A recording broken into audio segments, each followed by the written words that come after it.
Bismillahirrahmanirrahim. Assalamualaikum, salam sejahtera dan salam Malaysia Panadi. Hari ini, 1 April 2026, bahagian perancangan rel daripada Agensi Pengangkutan Awam Darat APAD berada di Pulim, Kedah bagi menjalankan pemeriksaan cermat di lokasi casting yard segmental box girder SBG.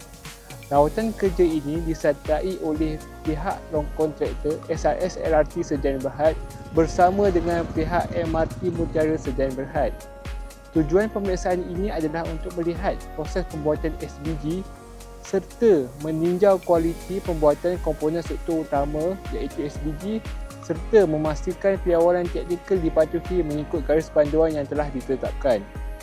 Antara aktiviti utama yang telah dijalankan di tapak acuan casting yard merangkumi kerja pemasangan tertulang besi, proses konkreting acuan serta rawatan konkrit curing sebelum komponen dihantar di tapak bina.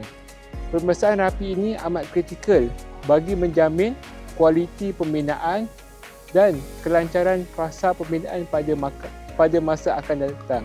Pemeriksaan ini akan berlangsung selama 3 hari sehingga 3 April 2026. Sekian, terima kasih.